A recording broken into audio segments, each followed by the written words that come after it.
There's one thing for certain: when you are working in sound, you need as many different wiring accessories that you can find. Literally, when one comes out, you go out and get it. Why? You never know when you're going to need it. And in this situation, the URSA straps, chest straps, are something that help tremendously when you need them. So let's go ahead and open this guy up and take a look. Mic straps are a very important tool. I cannot tell you how many times I have used these on set. In fact, we'll talk about that in a minute. But this is the idea. It's very, very thin. It's very, very small. It's not wide, which means it's easier to hide. And as you can see, it's just a long piece of like felt. And it has a Velcro on one end so it can stick to itself. Very well, actually. It's a very good Velcro. And the idea with these straps is before your talent gets here, you pull your microphone out and get it ready inside of these URSA chest straps. And if you'll notice, right here, there are different size sections depending on the lavalier that you're using. For example, if you're using one of the smaller DPAs or a B6, you can use the smaller sections. This section is great for the Sanken CS11, and then they have bigger sections for like an MKE2 or maybe the DPA lavaliers that are a little bit fatter on the diaphragm. The idea is that any microphone that you have is going to be able to go inside of these chest straps in one of the holes and work for you. Next, you're going to notice that it has a polyurethane gripper on it. And the whole idea of this grip is that it doesn't slip down. So having this polyurethane gripper helps to keep it in place even if they're sweating a little bit, which means you don't have to go in after every single take and take a look to see if it fell. There's less doctoring and checking up on this, if you know what I mean.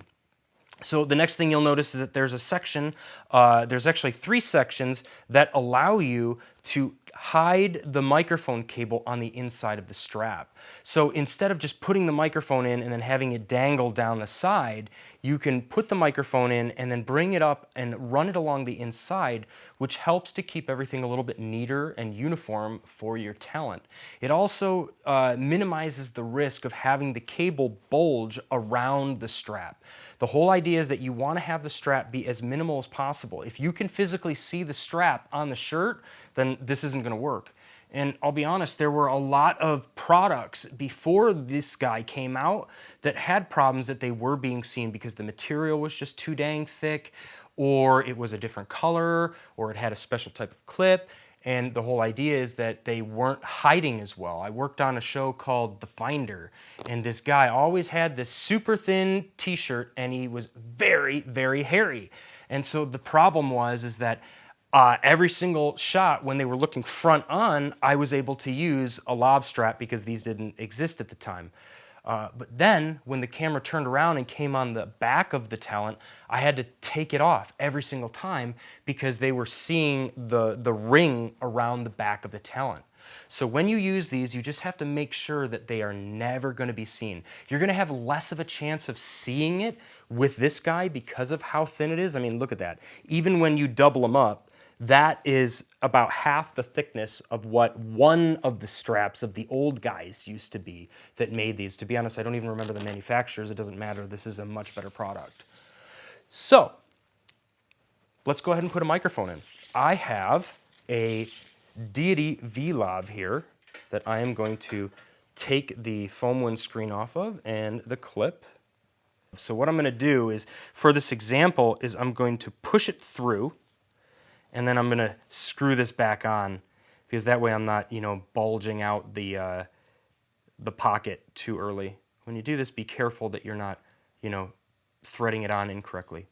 But the idea is that you want to pull this out, get it through, and then bring it right in like so. And you'll notice that right now it's very loose in here. That is not good. You don't want to do that.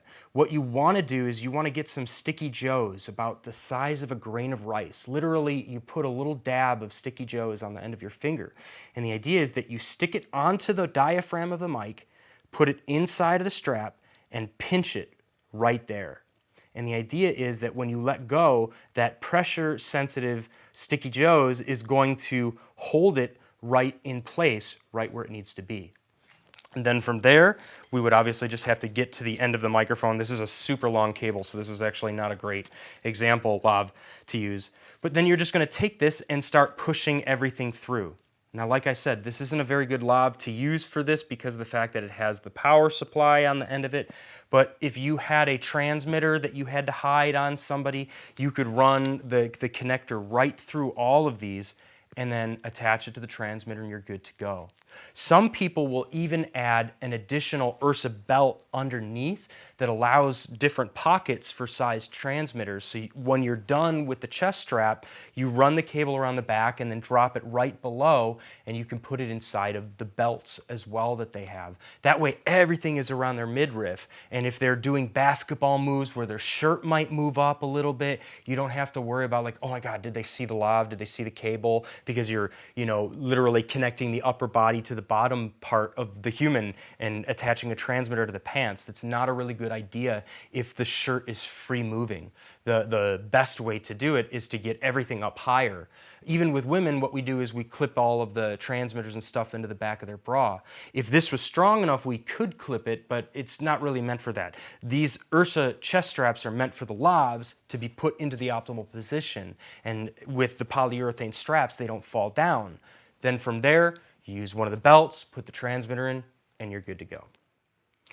So one of the other things that I brought up with chest straps is sometimes you work with actors that have extremely hairy chests.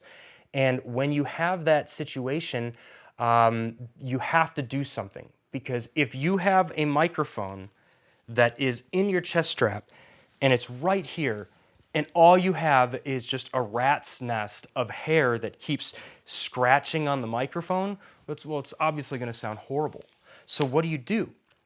What you need to do is push all the hair back. And how do you do that? Very easy.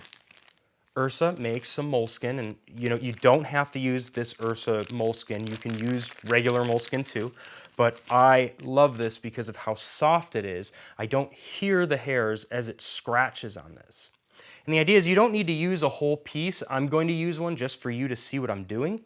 But what I'm going to do is I'm going to take the piece and I'm going to fold it over on top of itself like so. But I'm going to leave a lip at the bottom that's sticky.